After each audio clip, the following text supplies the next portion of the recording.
Prévenir une allergie alimentaire chez le bébé à risque? Dalipo vous propose de mieux comprendre pourquoi et comment. Pour ça, nous sommes allés demander au docteur Guillaume Lesmy, pédiatre allergologue à l'hôpital à Paris.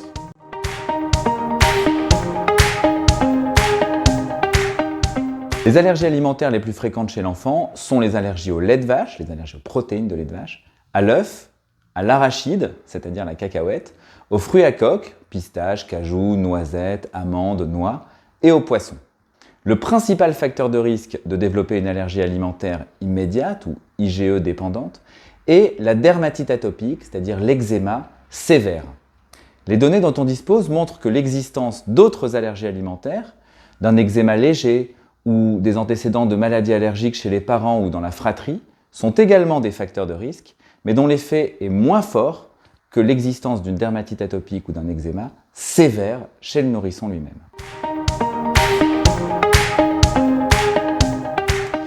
La dermatite atopique sévère est un facteur de risque de développer une allergie alimentaire IgE dépendante ou immédiate, mais ça ne veut pas dire que le traitement de la dermatite atopique sévère, ou de la dermatite atopique même non sévère, avec des émollients, c'est-à-dire l'hydratation de la peau, prévient le développement de l'allergie.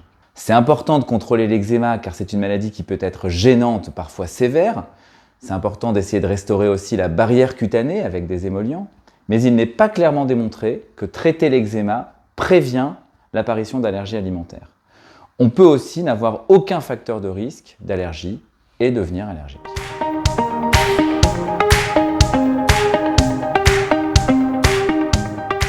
Alors il existe de plus en plus d'études, même si aucune d'entre elles n'a été effectuée en France, qui soutiennent l'introduction précoce d'allergènes chez le bébé à risque. Ces études sont très solides, en particulier sur la cacahuète, l'arachide, et l'œuf, et un peu moins pour les fruits à coque comme la noisette, la pistache, la cajou, l'amande, etc. Ces études ont montré que l'introduction précoce dès l'âge de 4-5 mois d'assez grandes quantités de ces aliments allergisants, c'est-à-dire au moins 2 grammes de protéines d'allergènes par semaine, pourrait prévenir l'apparition d'allergies alimentaires à ces aliments, surtout chez les enfants les plus à risque. Les recommandations internationales vont depuis en ce sens. Il est aujourd'hui recommandé aux États-Unis, au Canada et en Europe d'introduire dès l'âge de 4-5 mois ces aliments chez les enfants à risque, mais aussi en population générale, car même sans facteur de risque, les enfants peuvent développer une allergie alimentaire. C'est un vrai bouleversement, un changement des habitudes alimentaires que d'introduire des fruits à coque ou de l'arachide en début de diversification. Je crois que ça l'est peut-être un peu moins pour l'œuf, qui était déjà introduit à partir de 6 mois, même si parfois les parents avaient tendance à repousser.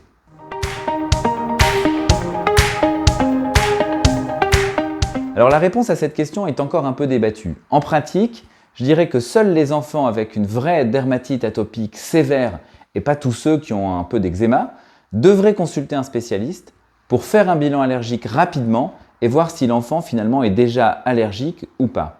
Parfois le bilan est légèrement positif, mais l'enfant pas encore allergique. Afin de le confirmer, dans ce cas, l'introduction peut se faire sous surveillance médicale, par exemple en hôpital de jour, voire même en consultation d'allergologie, mais en tout cas pas à domicile par les parents. Il faut également probablement réorganiser notre manière de faire et adresser très rapidement ces enfants à risque, car le délai d'attente du rendez-vous chez le spécialiste peut retarder l'introduction des allergènes chez un bébé à risque et donc réduire la possibilité de prévention précoce.